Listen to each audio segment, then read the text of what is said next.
ನಾನು ಲಕ್ಷ್ಮೀಶ್ ಅಂತ ಶ್ರೀರಾಮ್ ಸೇನೆಯಿಂದ, ಯಾವುದೇ ಪಕ್ಷದಿಂದ ಅಲ್ಲ, ಶ್ರೀರಾಮ್ ಸೇನೆ ಸಂಘಟನಾ ಕಾರ್ಯದರ್ಶಿಯಾಗಿದ್ದೀನಿ. ನಮ್ಮ ರಾಜ್ಯದಲ್ಲಿ ಹಿಂದೂ ಹೋರಾಟಗಾರರಿಗೆ ಸ್ಫೂರ್ತಿಯ ಚಿಲುಮೆ ಅಂತ ಯಾರಾದ್ರೂ ಇದ್ರೆ ಅದರಲ್ಲಿ ತಾವು ಸಹ ಒಬ್ರು. ನನಗೆ ಯಾವ ದೇವರು ಬೇಡ, ನನಗೆ ನೀವೇ ದೇವರು. ನಿಮ್ಮ ಆಶೀರ್ವಾದ ಹೊಂದಿದ್ರೆ ನಾನು ಯಾವತ್ತೂ ಚೆನ್ನಾಗಿರ್ತೀನಿ. ನಿಮಗೂ ಸಹ ಉತ್ತರ ಪ್ರದೇಶದ ಯೋಗಿ ಆದಿತ್ಯನಾಥ್ರಂತೆ ರಾಜ್ಯದಲ್ಲಿ ಹಿಂದೂ ಧರ್ಮಕ್ಕೆ ಪರವಾಗಿ ನಿಲ್ಲುವಂಥ ಒಬ್ಬ ಮುಖ್ಯಮಂತ್ರಿ ಆಗುವ ಅರ್ಹತೆ ಇದ್ರೂ ಸಹ ನೀವೆಲ್ಲೋ ಒಂದು ಕಡೆ ರಾಜ್ಯದ ರಾಜಕಾರಣನ ಪೂರ್ತಿ ನಗಣ್ಯ ಮಾಡಿಕೊಂಡು ರಾಷ್ಟ್ರದ ಕಡೆನೇ ಯೋಚನೆ ಮಾಡಿದ್ರಾ?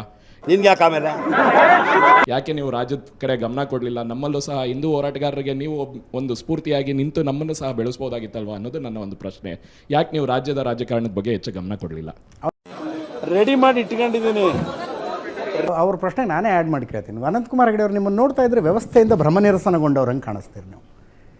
ಏನು ಮಾಡಿದ್ರೆ ಯಾವನು ಉದ್ಧಾರ ಮಾಡೋಕ್ಕಾಗಲ್ಲ, ಹಾಳಾಗಿ ಬಿದ್ಕೊಂಡು ಹೋಗಿ ಅತ್ಲಾಗೆ ಅನ್ನೋ ಥರ. ಹೌದು, ನೀವು ಭ್ರಮನಿರಸನಗೊಂಡಿದ್ದೀರಿ ನೀವು ಅಂತ.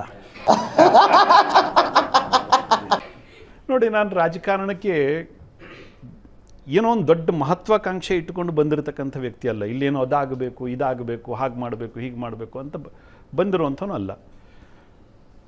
ಹಿರಿಯರು ತೀರ್ಮಾನ ಮಾಡಿದ್ರು ರಾಜಕಾರಣಕ್ಕೆ ಬರಬೇಕು ಅಂತ ಬಂದಿದ್ದೇನೆ ಅಷ್ಟೇ. ಇಲ್ಲ ಸಲ್ಲದ ಭ್ರಮೆಯನ್ನು ತಲೆಯಲ್ಲಿ ಹೊತ್ಕೊಂಡು ತಿರುಗ್ತಕ್ಕಂಥ ವ್ಯಕ್ತಿ ನಾನಲ್ಲ. ಅರ್ಥ ಆಯಿತು ಅನಿಸುತ್ತೆ. ನಾನೇನೋ ಮುಖ್ಯಮಂತ್ರಿ ಆಗಬೇಕು, ಮುಖ್ಯಮಂತ್ರಿ ಆಗ್ತೀನಿ, ಅದಾಗ್ತೀನಿ, ಮಂತ್ರಿ ಆಗ್ತೀನಿ, ಈ ಯಾವ ಕಲ್ಪನೆಯನ್ನು ಇಟ್ಕೊಂಡಿಲ್ಲ. ಸಂಘಟನೆ ನನಗೆ ಈ ಜವಾಬ್ದಾರಿಯನ್ನು ಕೊಟ್ಟಿದ್ದೆ. ನನಗೆ ಕೊಟ್ಟಿರೋ ಜವಾಬ್ದಾರಿಯನ್ನು ನಾನು ಪ್ರಾಮಾಣಿಕವಾಗಿ ಮಾಡ್ತೀನಿ ಅಷ್ಟೇ. ಇಷ್ಟು ಮಾತ್ರ ಗೊತ್ತಿದೆ. ಬಿಟ್ಟರೆ ಕನಸು ಕಂಡು ಕನಸಿನಲ್ಲಿ ಬದುಕೋ ವ್ಯಕ್ತಿ ನಾನಲ್ಲ. ಆಯಿತು. ಆಮೇಲೆ ಅವರಂಥವ್ರಿಗೆ ಅಂದರೆ ಪ್ರೇರಕ ಶಕ್ತಿ ಆಗಿದ್ದಂಥವ್ರು ನಿಮ್ಮಂಥವ್ರು ದೊಡ್ಡ ದೊಡ್ಡ ಅಧಿಕಾರಗಳಿಗೆ ಏರಿದ್ರೆ ಖಂಡಿತವಾಗಿ ಇನ್ನಷ್ಟು ಕೆಲಸ ಮಾಡೋಕೆ ಹುರುಪು ಬರುತ್ತೆ ಅಂತಾರೆ ಅವರು. ನಿಮ್ಮ ಭಾವನೆಗಳನ್ನು ಗೌರವಿಸ್ತೀನಿ.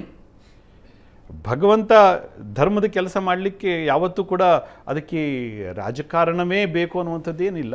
ಅದೇನ್ ಮಾತಂತ ಹೇಳಿದ್ರಿ ಸರ್ ನೀವು? Really hats off sir, hats off. ಅದಕ್ಕೂ ಮುಂಚೆನೂ ಕೆಲಸ, ರಾಜಕಾರಣದ ಹೊರತಾಗಿಯೂ ಕೆಲಸ ಮಾಡಿದ್ದೀವಿ. ಖಂಡಿತವಾಗಿ ಮುಂದೂ ದಿವಸ ಅವಕಾಶ ಇದೆ. ಎಲ್ಲಿ ತನಕ ಈ ಭಗವಂತ ಈ ಕುರ್ಚಿಯಲ್ಲಿ ಕುಂಡ್ರಿಸ್ತಾನೋ ಅಲ್ಲಿ ತನಕ ಈ ಕುರ್ಚಿಗೆ ತಕ್ಕಂತೆ ನಾವು ಕೆಲಸವನ್ನು ಮಾಡ್ತೀವಿ ಅಷ್ಟೇ. ನಾನು ಸತ್ಯ ಹರಿಶ್ಚಂದ್ರ, ನಮ್ಮದು ರಘುವಂಶ. ಯಾವುದೋ ಬೇಕು, ನನಗೆ ಅದೇ ಆಗಬೇಕು, ಇದೇ ಆಗಬೇಕು, ಆ ಸ್ವಭಾವ ನಂದು ಇಲ್ಲೇ ಇಲ್ಲ. ಮೊದಲಿಂದ ಮಾಡ್ಬೋದಾಗಿತ್ತು. ಒಂದು ನಿಮಿಷ. ಆ ಸ್ವಭಾವ ನಂದು ಇಲ್ಲೇ ಇಲ್ಲ. ಎಷ್ಟು ಜವಾಬ್ದಾರಿ ಸಂಘಟನೆ ಕೊಡುತ್ತೆ, ಸಂಘಟನೆ ಹೇಳುತ್ತೆ, ಅದನ್ನು ಮಾಡ್ತೀವಿ ಅಷ್ಟೇ. ಕ್ಲಾಪ್ಸ್ ಹೊಡಿರಿ, ಸುಮ್ಮನೆ ಕೂತಿರಲ್ಲ. ನೀವೆಲ್ಲರೂ ಒಂದೇ ಬಾಸ್ಕೆಟಲ್ಲಿ ಹಾಕ್ತಾ ಇದ್ದೀರಿ ಅಂತ. ಕೆಲವರು ಪಾಕಿಸ್ತಾನ ಜಿಂದಾಬಾದ್ ಅಂತಾರೆ, ಅದ್ರ ಬಗ್ಗೆ ನೋ ಡೌಟು. ಕೆಲವರು ಈ ನೆಲಕ್ಕೆ ಇದೇ ನೆಲದಲ್ಲಿ ಬಾಂಬ್ ಇಡೋದ್ರ ಬಗ್ಗೆ ನಾವು ಭಾರತೀಯ ಮುಸಲ್ಮಾನರನ್ನ ಯಾವತ್ತೂ ಕೂಡ ಗೌರವಿಸ್ತೀವಿ.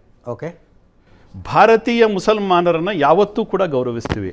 ಆದರೆ ಭಾರತದಲ್ಲಿರೋ ಮುಸಲ್ಮಾನರನ್ನ ಅಲ್ಲ.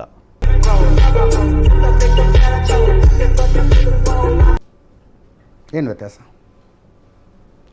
ನಿಮಗೆ ಇದರ ವ್ಯತ್ಯಾಸವನ್ನು ನಾನು ಹೇಳ್ಕೊಡ್ಬೇಕಾ? ಅಥವಾ ಇಲ್ಲಿ ಕುಳಿತಿರ್ತಕ್ಕಂಥ ಜನರಿಗೆ ಅದರ ಅರ್ಥವನ್ನು ನಾನು ಹೇಳಬೇಕಾ? ಹೇಳ್ರಪ್ಪ. ಭಾರತೀಯ ಮುಸಲ್ಮಾನರನ್ನ ಖಂಡಿತವಾಗಿ ನಾವು ಗೌರವಿಸ್ತೀವಿ. ಇವತ್ತು ಅಬ್ದುಲ್ ಕಲಾಂ ನಾವು ಗೌರವಿಸ್ತೀವಿ. ಅಶ್ಫಾಕುಲ್ಲಾ ಇವತ್ತು ನಾವು ಅವರನ್ನು ಗೌರವಿಸ್ತೀವಿ. ಯಾಕೆ? ಈ ನೆಲಕ್ಕೋಸ್ಕರ, ಈ ಮಣ್ಣಿಗೋಸ್ಕರ ಅವರು ಕೆಲಸ ಮಾಡಿರ್ತಕ್ಕಂಥ ಜನ. ನಮ್ಮ ದೇಶ ರೀ, ನಾವು ಕೊಟ್ಟಿರೋ ದೇಶ ರೀ ಇದು. ನಾವು ಯಾವ ಜಾತಿ ಇಲ್ಲ ರೀ.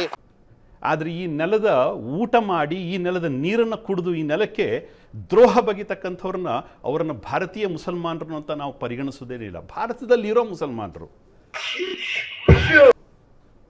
ಅಂದರೆ ಈ ದೇಶದ ಮುಸಲ್ಮಾನರು ತಾವು ಭಾರತೀಯರು ಹೌದು ಅಲ್ವೋ ಅನ್ನೋ ಸರ್ಟಿಫಿಕೇಟ್ ನಿಮ್ಮ ಹತ್ರ ತಗೋಬೇಕಾ? ಪ್ರೂವ್ ಮಾಡಲಿ. ನನಗೆ ಬೇಡ, ನನಗೆ ಅವಶ್ಯಕತೆ ಇಲ್ಲ. ಆದರೆ ಪ್ರೂವ್ ಮಾಡಲಿ, ಬದುಕಲಿ, ಎಲ್ಲರ ಜೊತೆಗೆ ಸಮಗ್ರವಾಗಿ, ಸಮಷ್ಟಿಯಿಂದ, ಪ್ರೀತಿಯಿಂದ, ನೆಮ್ಮದಿಯಿಂದ ಬದುಕಲಿ.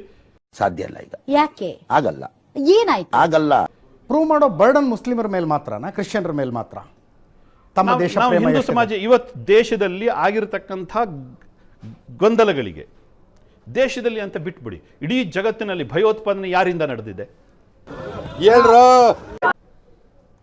ದೇಶದಲ್ಲಿ ಮೊದಲು ಗಲಾಟೆಯನ್ನು ಶುರು ಮಾಡ್ತಕ್ಕಂಥವ್ರು ಯಾರು? ದೇಶದಲ್ಲಿರ್ತಕ್ಕಂಥ ಎಲ್ಲ ರಾಜ್ಯಗಳಲ್ಲಿರ್ತಕ್ಕಂಥ FIR ಅನ್ನು ತೆಗೆದು ನೋಡಿ. 99.9999999% ಗಲಾಟೆ ಯಾರು ಶುರು ಮಾಡಿದ್ದಾರೆ? ಎಲ್ಲಾದರೂ ರಂಜಾನ್ ಮೆರವಣಿಗೆ ಮೇಲೆ ಕಲ್ಲು ಹೊಡೆದಿರತಕ್ಕಂಥ ದಾಖಲೆಗಳಿದೆಯಾ? ಎಲ್ಲಾದರೂ ಮಸೀದಿಗೆ ಹೋಗಿ ನಾವು ಗಲಾಟೆ ಮಾಡಿದ್ದೀವಿ, ನಾವಾಗಿಯೇ ಹೋಗಿ ಗಲಾಟೆ ಮಾಡಿದ್ದೀವಿ ಹಿಂದೂಗಳು ಅನ್ನುವಂಥ ದಾಖಲೆಗಳಿದೆಯಾ? ಇಲ್ಲ, ಚಾನ್ಸೇ ಇಲ್ಲ, ನೋ ವೇ. ಆದರೆ ಪ್ರತಿಯೊಂದು ಕಡೆ ಇವತ್ತು ಕೂಡ ಅದೆಷ್ಟೋ ಗಣಪತಿ ವಿಸರ್ಜನೆಯನ್ನು ಮಾಡಬೇಕಾದ್ರೆ ಪರ್ಮಿಷನ್ ತಗೋಬೇಕು, ಜಿಲ್ಲಾಡಳಿತದಲ್ಲ, ಅಲ್ಲಿಯ ಮಸೀದಿಗಳು ಪರ್ಮಿಷನ್ ತಗೋಬೇಕು. ಆದರೂ ಕೂಡ ಹಿಂದೂಗಳು ಸಹಿಸ್ಕೊಂಡು ಮಾಡ್ತಾರಲ್ಲ ಪ್ರತಿ ವರ್ಷ.